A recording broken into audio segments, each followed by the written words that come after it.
정결하게 사는 삶 가진 것이 적어도 감사하며 사는 삶 내게 주신 작은 힘 나눠주며 사는 삶 이것이 나의 삶의 행복이라고 눈물 날 일 많지만 기도할 수 있는 것 억울한 일 많으나 주를 위해 참는 것 이른 짧은 작은 삶 제 뜻대로 사는 것 이것이 나의 삶의 행복이라고 이것이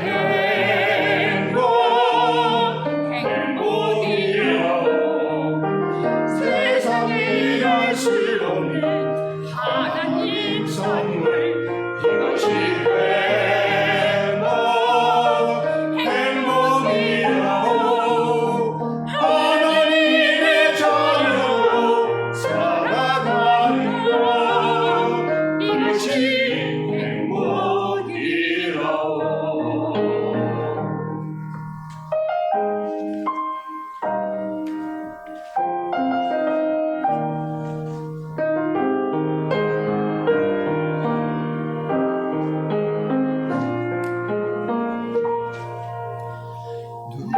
날 일 많지만 기도할 수 있는 것 억울한 일 많으나 주를 위해 참는 것 이런 짧은 작은 삶 제 뜻대로 사는 것 이것이 나의 삶의 행복이라고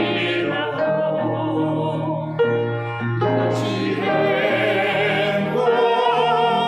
행복이라고 세상이 알 수 없는 하나님 선물 이것이 행복이라고 하나님의 자녀로 살아가는 것 이것이 행복이라고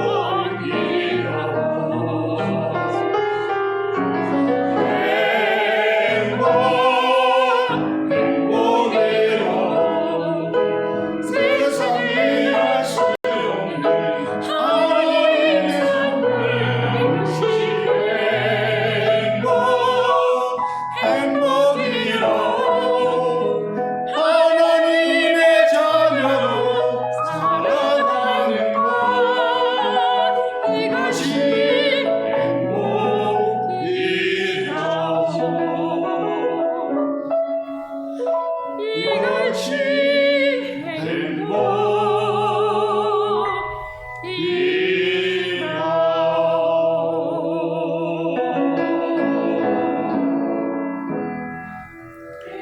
아멘.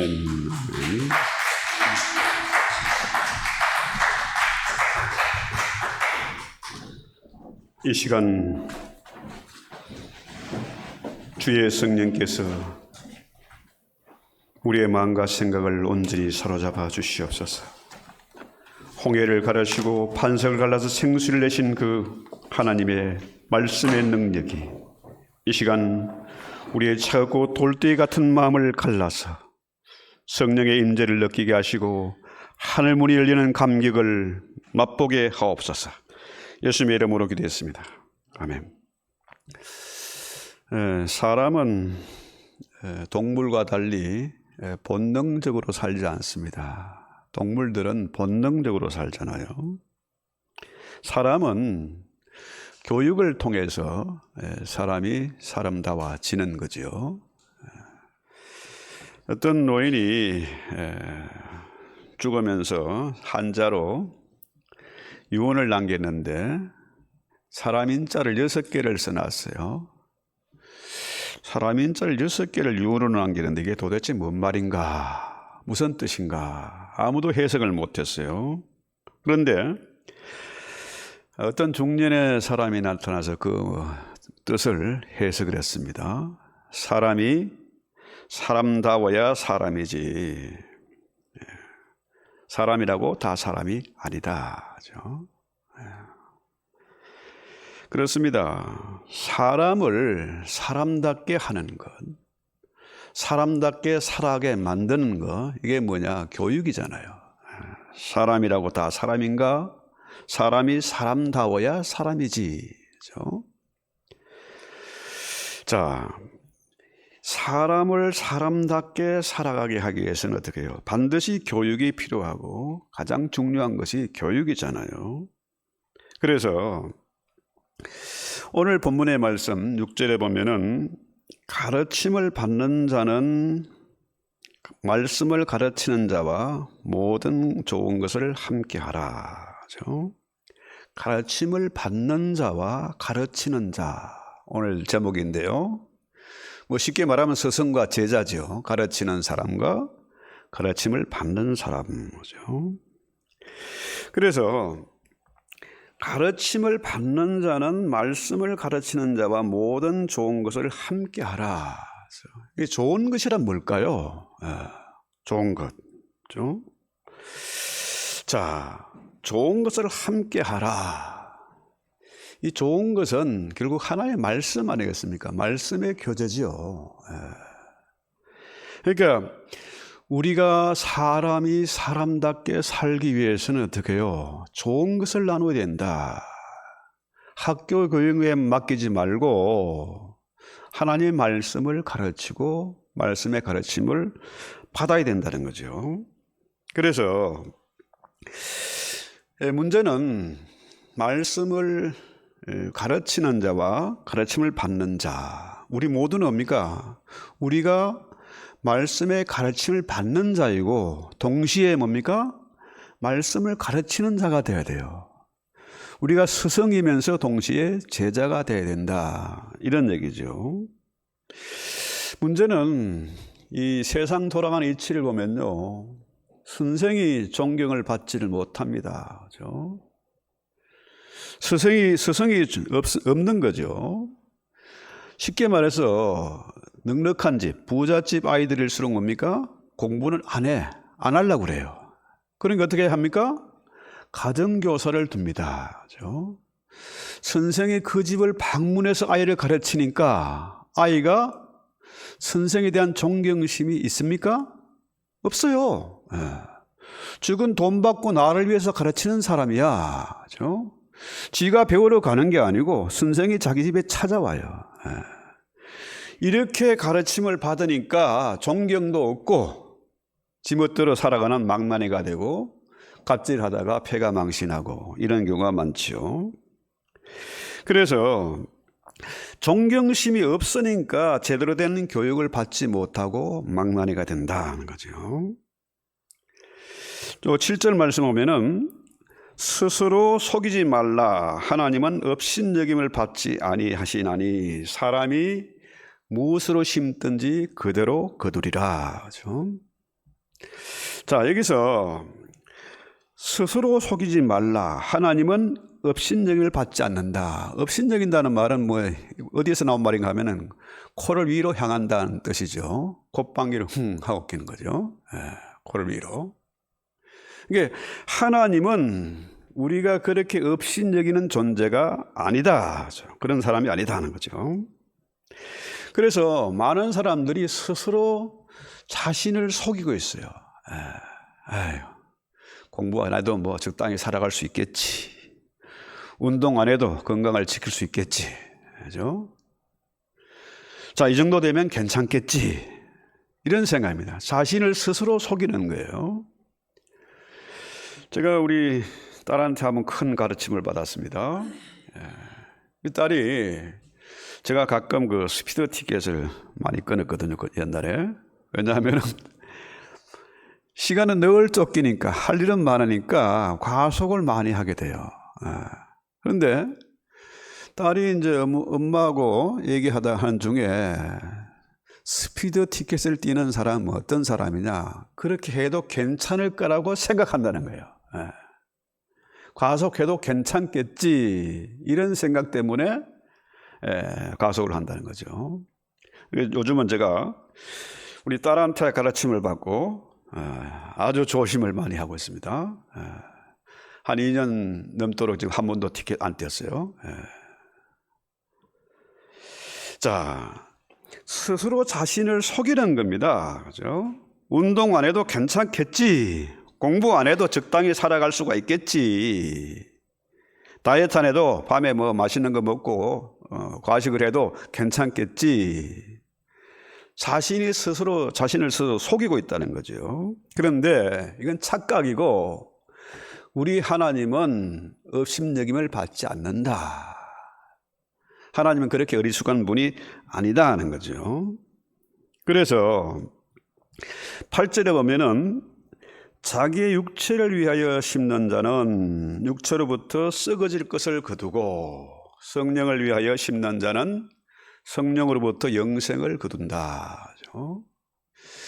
자, 여기에 육체와 성령이 나옵니다. 우리 마음이죠. 우리 마음에 두 가지 밭이 있어요. 육체의 밭이 있고 성령의 밭이 있습니다. 이걸 바꾸고 말하면 두 마음이 있다는 거죠. 누구든지 두 마음이 없는 사람은 없어요. 다 두 마음을 가지고 있습니다. 사도 바울 역시 뭐라고 그래요? 오호라 나는 공고한 사람이라. 어떨 때는 성령의 지배를 받고 어떨 때는 육체의 지배를 받는다는 거죠. 이게 없다고 하는 사람은 나는 오직 한 가지 마음이야 이런 사람, 지가 예수거나 지가 마귀거나 둘 중에 하나죠. 그래서 두 가지 밭이 있는데 그 씨앗을 육체의 밭에 심을 수도 있고 성령의 밭에 심을 수도 있습니다. 그죠? 분명한 것은 성령의 밭에 씨앗을 심어야 영원한 것을 거두는 것이고, 그죠? 영생을 얻게 된다. 그죠? 영생, eternal life, 그죠? 천국을 차지하게 된다. 그죠? 죄와 죽음이 두렵지 않은 그런 고상하고 정말로 멋진 인생을 살 수 있다는 거죠. 자, 육체의 밭에 씨를 심을 것이냐, 성령의 밭에 씨를 심을 것이냐, 아주 중요한 것입니다. 영생에 관한 문제죠. 죄와 죽음에 관한 그런 문제예요. 자, 육체를 위해 심는 것은 뭡니까? 육체의 밭에 심는 것은 죄를 위한 것이고 결국은 이것은 분리와 죽음을 낳는 것이죠. 죄의 종으로 살게 된다. 성령의 밭에 심으면은 성령으로부터 영생을 거두지만은 육체의 밭에 씨앗을 심으면은 죄의 종이 되고 지옥의 심판을 받게 된다. 이런 얘기예요. 그 문제는 9절에 우리가 선을 행하되 낙심하지 말지니 포기하지 아니하면 때가 이름에 거둔다. 그렇죠? 창세기에 보면은 22장에 어떤 얘기가 나오는가 하면은, 자,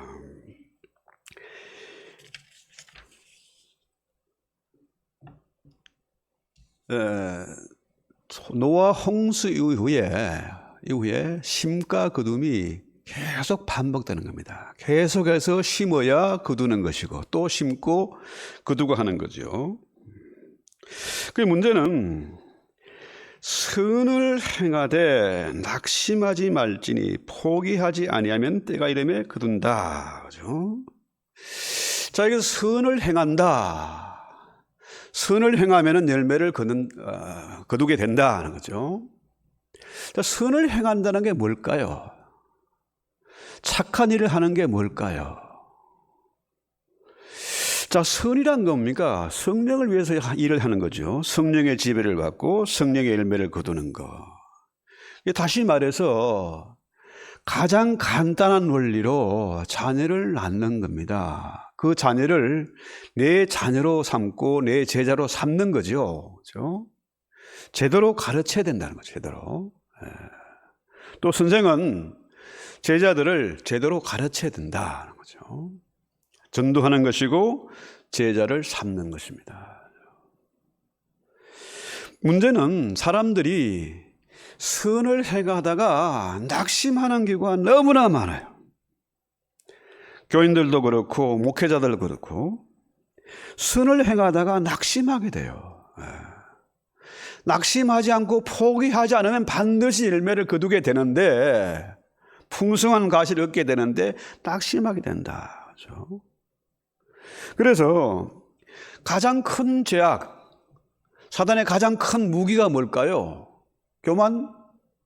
그것도 심각하죠. 탐욕? 그것도 심각합니다. 그런데 사단이 가장 좋아하는 무기, 가장 효과적인 무기는 뭡니까? 낙심하게 하는 거죠. 포기하게 만드는 겁니다. 저는 지금 상당히 제일 어려울 때에, 정말로 모두들 안 된다, 망한다 이럴 때에 저는 2년 전에 신학교를 설립을 했어요. 이건 뭐냐? 반드시 해야 될 일이고, 가장 중요한 일이고, 가장 의미 있는 일이고, 가장 효과적으로 복음을 전파하는 일이기 때문에 이 일을 시작했어요. 남들이 다 미쳤다고 그랬습니다. 그렇죠? 여러분, 지금 세상 이치가요, 하나님이 없어요. 하나님이 하는 것, 눈에 보이지 않는 것, 미친 짓이고 바보 같은 짓입니다. 그래서 목회자 지망생이 없어요. 많은 교회들이 무너지고 신학교가 무너지고 있습니다. 그러나 이 일은 가장 중요한 일이기 때문에 반드시 해야 돼요. 또 이것이 어렵지만은 절대로 낙심하거나 포기하지 말아야 돼요. 그래서 우리 신학에서 이런 얘기합니다. 철학은 신학의 시녀다. 모든 학문의 최고가 신학입니다. 사람을 사람답게 만드는 것, 이게 바로 뭡니까? 성경이잖아요. 하나님의 말씀 아닙니까? 그렇죠? 이 성경 공부가 그래서 중요하고 이 신학교가 그래서 중요한 것입니다. 그런데 문제는 사람들이 너무 조급해서 힘쓰다가 애쓰다가 안 되면 바로 포기해버려요. 낙심하고 넘어지고 마는 겁니다. 자, 우리가 씨를 뿌리고 열매를 거두는 겁니까? 시간이 필요하잖아요. 금방 씨를 뿌리고 금방 열매를 거두는 법은 없습니다. 자판기에서 금방 나오는 거 아니고요.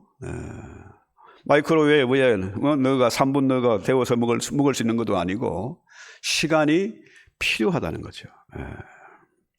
시간이 지나면은 포기하지 않고 낙심하지 않으면은 반드시 열매를 거두는데 그 열매는 뭡니까? 30배, 60배, 100배의 열매를 얻지 않습니까? 그렇죠? 하나를 심었는데 100배의 결실을 얻는 거예요. 근데 아이들은 뭡니까? 아이들은 참지를 못해. 기다리지를 못해. 한방 때를 쓰고 울고 난리를 부르죠. 마찬가지로 오늘날 성도와 목회자들이 이 참고 기다리지를 못하는 겁니다. 당장 거두려고 하니까 이게 안 되는 거죠. 그래서 10절에 보면은 우리는 기회 있는 대로 모든 일에 이에게 착한 일을 하되 더욱 믿음의 가정들에게 할지니라. 자, 기회 있는 대로 모든 이에게 착한 일을 하되 더욱 믿음의 가정들에게 할지라. 자, 8절에는 성령을 위해서 심는 것을 얘기하고 9절에서는 선을 행하는 것에 대해서 얘기하고 10절에는 착한 일을 하는 것, 바로 뭡니까? 성경 공부하고 제자 훈련하고 가르치는 거, 그죠? 제자 삼는 거, 이거죠. 다시 말해서 성령을 위해서 심는 것은 모든 이에게 착한 일을 하는 것이다. 그 착한 일은 바로 사람을 사람답게 만드는 것, 주님의 제자를 만드는 것이다. 그렇죠? 그래서 그 전에 어느 교회 갔더니 표를 붙여놨더라고요. 두 날개 하는 그런 그룹이었던 것 같은데요. 가정 같은 교회 같은 가정, 아주 멋있는 그 모토더라고요. 가정이 교회고 교회가 가정이다 하는 거죠. 그래서 기회가 있는 대로 모든 이에게 착한 일을 하되 더욱 믿음의 가정들에 할지라. 이 가정이 교회에 닿아야 되고, 교회 같아야 되고, 교회가 가정 같아야 된다. 그래서 우리가 서로에 대해서 착한 일을 해야 된다. 성경 공부하고 서로 가정 같은 친밀함을 누리고 그런 교회가 돼야 된다. 성령의 능력으로 서로를 사랑하고 섬기고 서로를 세워주고 서로 짐을 나누어지고 또 뭡니까? 혹시라도 잘못된 일이 있으면은 낙심하고 포기하는 사람이 있으면은 그를 돌보고 함께 기도해야 된다. 서로 격려해야 된다는 거죠. 그래서 이게 정말 중요한 일이거든요. 우리 교회가 가정 같은 교회가 돼야 되고 우리 가정들이 교회 같은 가정이 돼야 된다. 이런 얘기예요. 어떤 그 농부의 자녀니까 이 아이가 아버지 농사하는 걸 보고 그죠? 농부가 되기로 했어요. 보고 배운 게 그거니까. 그런데 어느 날 농기구를 수리하고 옛날에 그 뭐 발동기리, 양수기를 고치는 그런 엔지니어를 보고는 아하, 내가 농부보다는 엔지니어가 돼야 되겠다. 그렇죠? 또 소송 걸려가지고 변호사를 만나게 되는데 엔지니어보다는 변호사가 낫겠다 생각했어요. 그 다음에 교회 가니까 목사님이 설교하는 모습이 너무 고상하고 멋있어요. 난 목사가 돼야지 생각했어요. 그래서 농부를 했다가 엔지니어 했다가 그 다음에 뭡니까? 또 변호사를 해야 되겠다. 목사가 돼야 되겠다. 하나님, 도대체 내가 뭘 하면 좋겠습니까? 뭘 하기를 원하십니까? 했더니 하나님의 음성이 들리기를 네가 모든 것을 할 수 없다. 모두가 될 수 없다. 그러니까 너는 그런 사람이 될 사람을 가르치는 선생이 되라. 참 중요한 말이잖아요. 내가 모든 것을 할 수 없어요. 내가 농부가 되고 엔지니어가 되고 변호사가 되고 목사가 되고 다 할 수 없잖아요. 그러니까 그런 사람이 될 그런 사람들을 가르칠 선생이 되라. 그죠? 세계 역사를 보면요. 주의 말씀을 배우고 가르침을 받은 제자들이 얼마나 훌륭한 인재들이 났습니까? 그죠?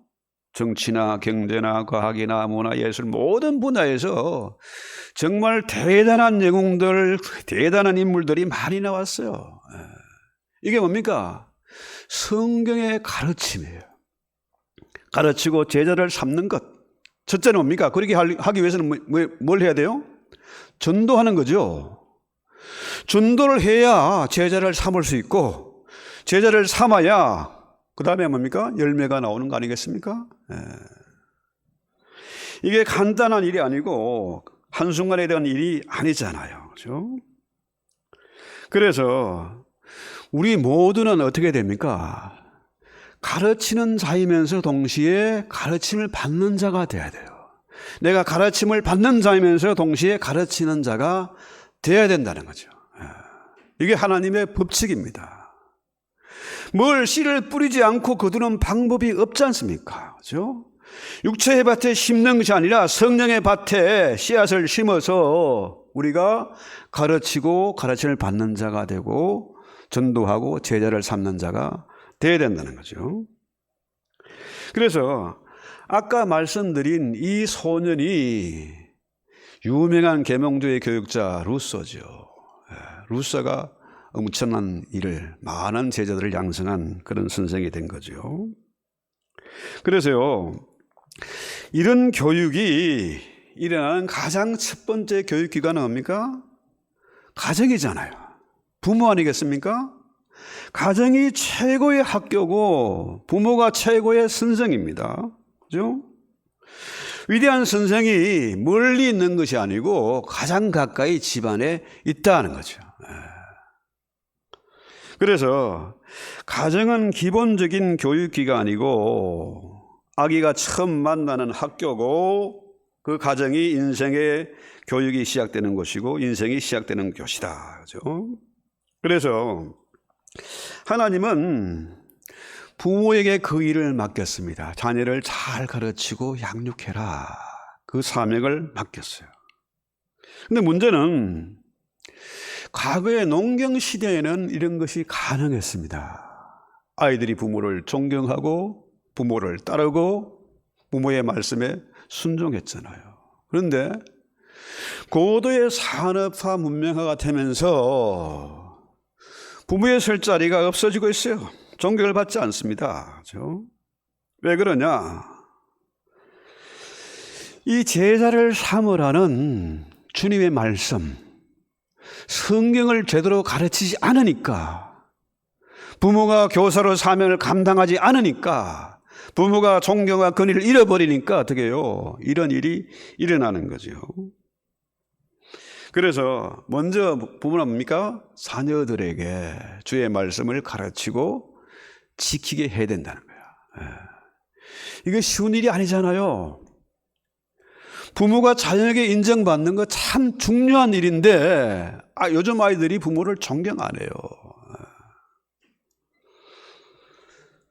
그래서 성경 말씀 뭐라 그래요? 울며 씨를 뿌리는 자는 기쁨으로 단을 거둔다.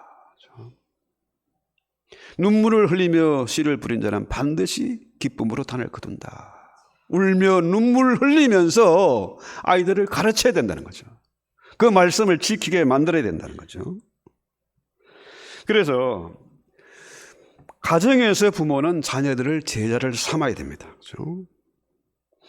아이들에게 꿈과 희망을 심어주고 아이들을 위해서 축복하고 기도해 줘야 된다는 거죠. 그래서 이 아이들이 우리 집이 비록 가난하고 우리 부모님이 제대로 교육을 받지 못했지만은 어떻게 해요? 나는 하나님의 사람이다. 하나님의 택함을 받은 자녀다. 스스로 자존감을 가지게 만들어줘야 된다는 거죠. 그래서 부모는 아이들을 격려하고 인크리지 시키고 어떻게 스스로 설 수 있도록 도와줘야 된다. 그 일을 해야 된다는 거죠. 그 다음에 가정 다음으로 중요한 게 뭡니까? 학교 교육이죠.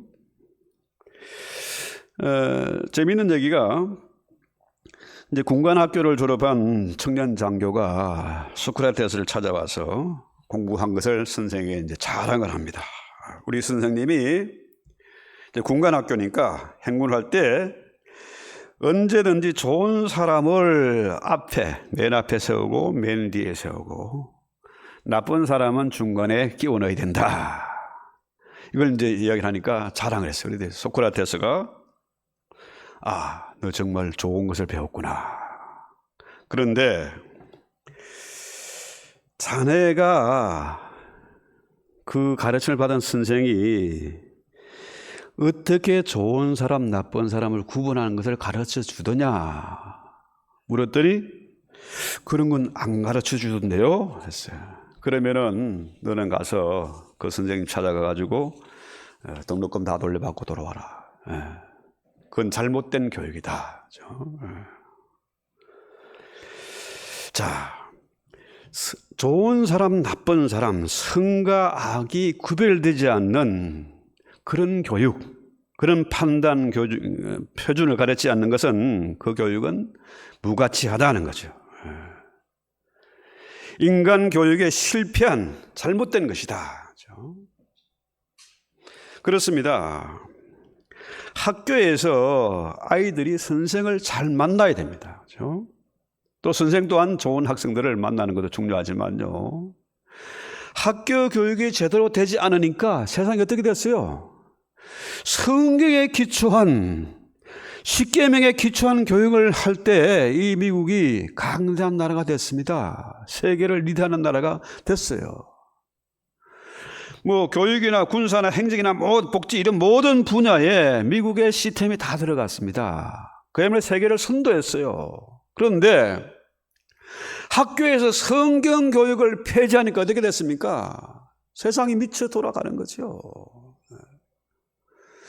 돈 받고 검사들이 조지스로의 돈을 받고 검사들이 함부로 자기들 마음대로 판단을 하고 사람을 잡아놓고 재판하고 하잖아요. 자, 남자는 남자고 여자는 여자지. 중간이 어디 있습니까? 그죠? 트랜스젠더가 어디 있어요? 세상이 미치는 겁니다, 이게. 말씀이 없으면은, 교육이 제대로 되지 않으면은 세상이 그야말로 부패하고 타락하고 지금 그야말로 갈 때까지 간 거 아닙니까? 그죠? 이 교육이 제대로 되지 않으니까, 그죠? 사법부도 썩어 들어가고, 온갖 사기꾼 범죄자들이 국회에 들어가고, 국회를 해산해야 된다. 이런 말이 나오지 않습니까, 지금. 그런 사람들이 국회의원 되고 대통령 되려고 나서고 하니까 아이들이 뭘 보고 뭘 배우겠습니까? 그래서 진짜 선생은 물론 아이들을 사랑하고 아이들을 바른 길로 인도하고 할 책임이 있지만은 보다 중요한 겁니까? 잘못된 것은 잘못됐다고 바른 것을 가르쳐 주어야 된다는 거죠. 이게 되지 않으니까, 판단에 서지 않으니까 세상이 지금 이렇게 타락해 가는 거죠. 자, 그 다음에 세 번째 중요한 교육이 바로 교회에서 이루어지는 것입니다. 그렇죠? 교회의 지도자는 성도들에게 복음으로 구원의 확신을 주고 또 교인들에게 아름다운 꿈을 주고 행복하게 천국의 삶을 살 수 있도록 가르치고 가장 중요한 가치 있는 삶을 살도록 가르치는 거죠. 그래서 교회 교육이 정말 중요하고 또 이것을 제대로 시행을 해야 되는데요. 그래서 물론 부모님도 존경하고 학교 선생님도 존경하고 좋은 교육이 이루어져야 되지만은 가장 중요한 것이 교회 교육입니다. 그렇죠?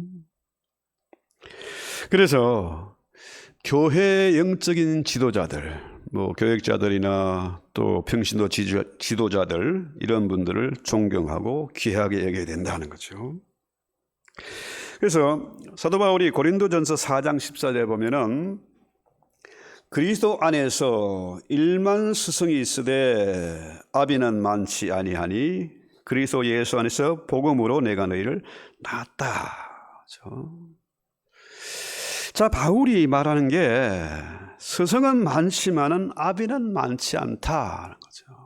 바울은 한 영혼을 낳기 위해서 그 영혼의 수고와 사랑을 아끼지 않았습니다. 그죠? 그 사명을 감당하기 위해서 목숨을 걸었습니다. 정말로 바울은 디모데를 내 영적인 자녀다. 나는 디모데의 아버지다. 디모데는 내 아들이다. 내가 그를 낳았다 그랬잖아요. 그러니까 바울은 디모데의 아버지이면서 영적인 스승인 거예요. 자신 있게 말하는 겁니다. 오늘날 많은 교회가 비판을 받고 힘을 잃어버린 게 뭡니까? 지가 낳은 자를 가르치는 게 아니고 목회하는 게 아니고 세상 많은 교인들을 끌어모아서 지가 자기 왕국을 만들어 가는 거예요. 그러면 자기가 잘났다고 대단하다고 폼을 잡는 겁니다. 스승은 많지만은 일만 스승이 있지만은 아비가 많지 않다는 거예요. 그래서 갈라디아서 4장 19절에 보면은 너희 자녀들아 너희 속에 그리스도의 형상이 이루어지기까지 다시 너희를 위하여 해산하는 수고를 했다. 한 자녀를 낳으려면 어떡해요? 해산의 고통이 따르는 겁니다. 그렇죠? 남자이기 때문에 해산의 고통에 잘 모릅니다. 안 겪어봤으니까. 그만큼 한 자녀를 낳는 것이 어려운 일이다. 그래서 사람들이 전도 싫어해. 전도 못해. 나 안 해. 전도 못하지만 난 가르치는 건 잘할 수 있어. 말이 됩니까? 쥐가 낳은 자식을 가르치는 게 맞잖아요. 그렇지 않습니까? 나는 아이는 낳지 못하는데, 아이는 안 낳는데, 아이를 잘 기를 수 있어. 말이 됩니까? 이치에 맞지 않잖아요. 그래서 바울은 빌립보 2장 30절에 말하기를 저가 그리스도의 일을 하기 위하여 죽게 이르도 자기 목숨을 돌아보지 아니한 것은 나를 섬기는 너희 일에 부족함을 채우려 함이라. 우리 주님, 우리를 낳기 위해서, 우리를 주의 자녀로 삼기 위해서 어떻게 해요? 십자가를 지셨잖아요. 겟세마네 그 눈물의 기도를 하셨지 않습니까? 땀방울이 핏방울이 들어 기도하고 십자가를 지셨잖아요. 목숨을 거는 겁니다. 그렇죠? 생명을 걸고 우리를 낳은 것이고 생명을 걸고 우리를 가르친 거 아닙니까? 우리가 말로는 예수님처럼 바울처럼 그렇게 살 수 없을까? 우리가 주님의 제자가 된다고 하는 건 뭡니까? 이 disciple, 빨로죠, 빨로. 제자란 것은 스승을 따라가는 사람이 제자입니다. 그렇죠? 스승이 가르친 말과 행동을 그대로 따라가는 것, 이게 제자잖아요. 그런데 우리 주님은 정말로 죽음을 터서 목숨을 걸고 목숨을 바쳐서 우리를 낳았고 우리를 가르쳤어요. 사도 바울 역시 목숨 걸고 해산의 고통을 겪었고 포기하지 않고 낙심하지 않고 자녀를 낳았지 않습니까? 길렀잖아요. 바울이 그렇게 디모데를 낳았더니 그 디모데 역시 많은 자녀들을 생산했지 않습니까? 그렇잖아요. 오늘날 교회와 성도들이 이걸 몰라요. 기도해도 응답이 없네. 씨를 뿌렸는데 안 나오네. 저녁에 뿌리고 아침 먹을 거둘러니까 있습니까? 가장 어리석은 행동이죠. 울며 씨를 뿌리면 반드시 기쁨으로 거두는 것입니다. 눈물을 흘리며 씨를 뿌리면 반드시 열매를 얻게 되는 겁니다. 그것도 30배, 60배, 100배의 결실을 얻는 거죠. 반드시 뭡니까? 눈물과 수고가 따라야 되는 것이죠. 기다려야 되는 거죠.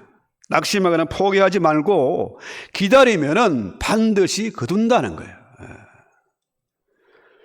그래서요, 저는 지금까지 목회를 해오면서 한 번도 포기한 적이 없어요. 너무너무 힘들고 어려운 일이 닥쳐도 정말 머리 뚜껑이 열릴 것 같고 정말 보이지 않는 방망이 있으면 지어받고 싶고 해도 지금까지 참아 기다려왔습니다. 왜? 성경 말씀이기 때문에. 주님이 그렇게 살았고 바울 역시 그렇게 살았기 때문에. 성경에 나오는 위대한 인물들은 하나같이 뭡니까? 울며 씨를 뿌린 자들이고 목숨 걸고 그 사명을 감당하고자 했던 사람들이고 그들은 절대 포기하거나 낙심하지 않았다는 거죠.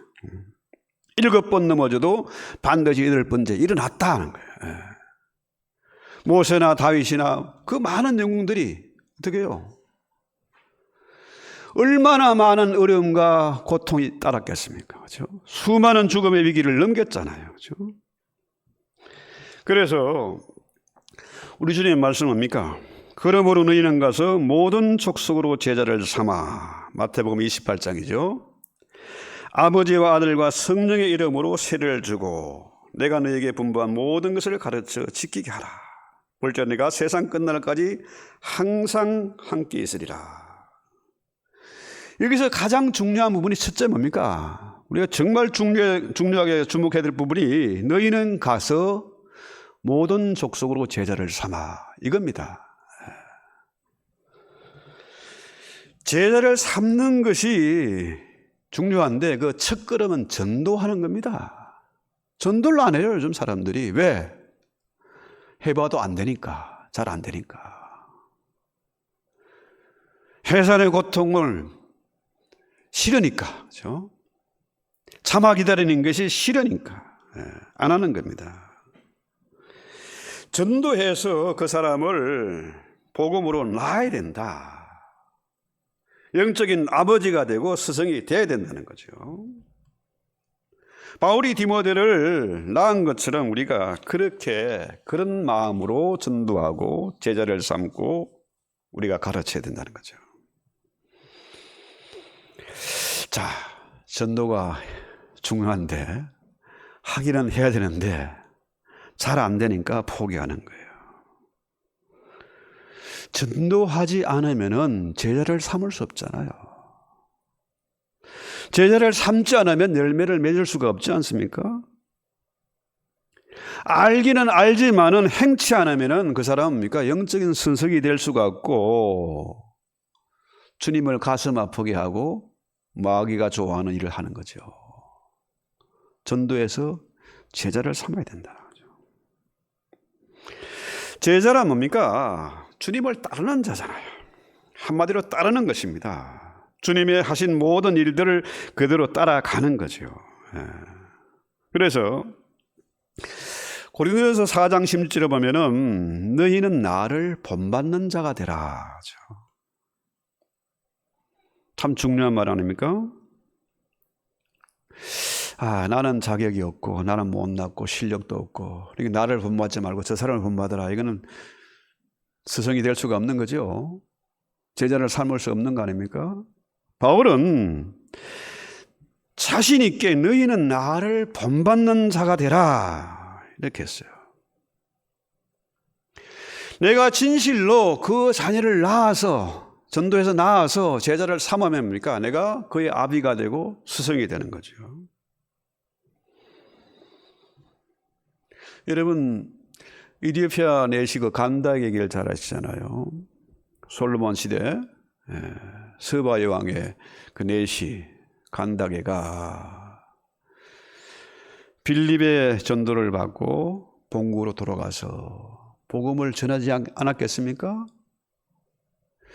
수천 년이 지났는데 적어도 2000년 이상이 지났는데 그 나라는 지금도 기독교 국가예요. 제가 에티오피아에 가보고 참 깜짝 놀랐습니다. 새벽 5시만 되면은 희한한 소리가 한 15분 이상 들려요. 그게 뭔 소린가 했더니 그 나라의 기도문이라며 기도문. 아주 잠을 잘 수가 없을 정도로 그냥 견딜 수 없을 만큼 크게 방송을 틀어요. 기도문을. 그러니까 한 사람이 회심을 해서 한 사람을 제대로 가르치면 어떻게 해요? 그 사람이 계속해서 생산이 되는 겁니다. 지금 이 시대에 진정한 선생이었고 선생의 존경을 받지 못하고 사람들이 금방 낙심하고 포기하니까 세상이 이렇게 타락하고 갈 때까지 가는 그런 세상이 된 겁니다. 이럴 때 우리는 어떻게 해요? 눈물을 흘리며 씨를 뿌리는 자가 돼야 되고 울며 씨를 뿌리는 자가 돼서 반드시 열매를 얻어야 된다는 거죠. 30배, 60배, 100배의 열매를 얻어야 된다. 이 가장 귀한 프로젝트가 바로 뭡니까? 우리 신학교예요.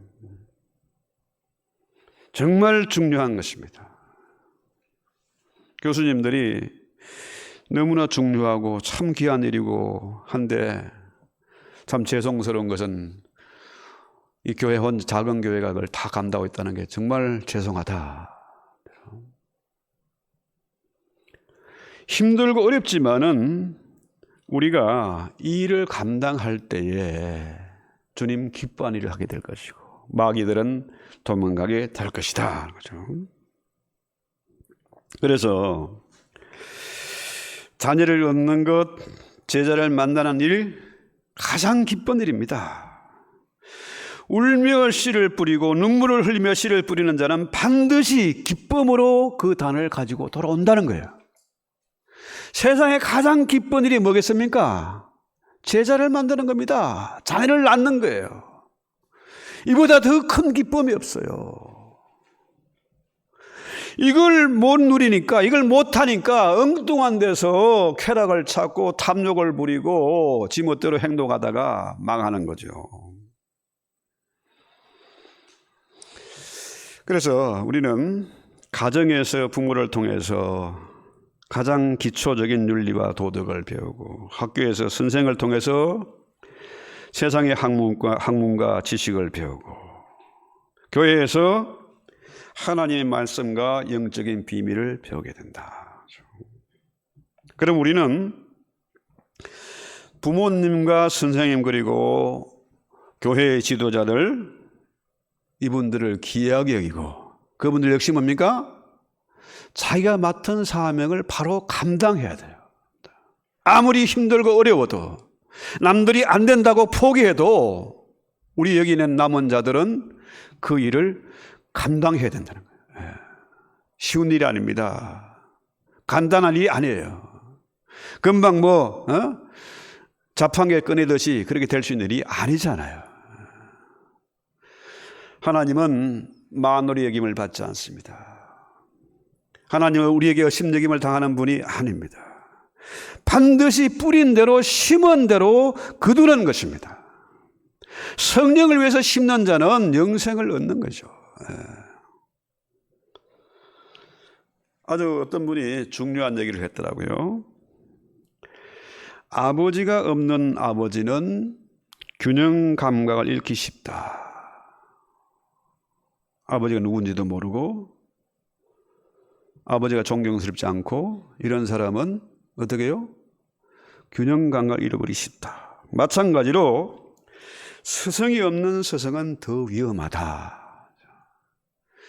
내가 교회에서 선생이다, 가르치는 자다. 그러나 나 역시 뭡니까? 나에게도 진짜 스승이, 위대한 스승이 있어야 된다는 거죠. 나도 가르침을 받고 가르치는 자가 되어야 된다. 스승이 없는 스승은 더 위험하다. 우리 위대한 스승은 누굽니까? 예수님이잖아요.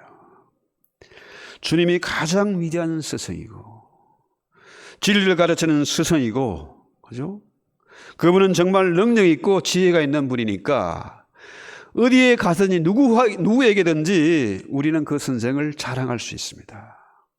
내가 주님의 가르침을 받고 또한 그 가르침을 받아서 주님 하신 그대로 우리가 가르치는 자가 되어야 된다. 세상 끝날까지 함께 하겠다는 주님의 약속 뭡니까? 내가 먼저 모든 족속을 제자로 삼고 가르쳐 지키게 할 때 그때 주님이 우리와 함께 하신다. 아이고 기도해도 응답이 없는데요.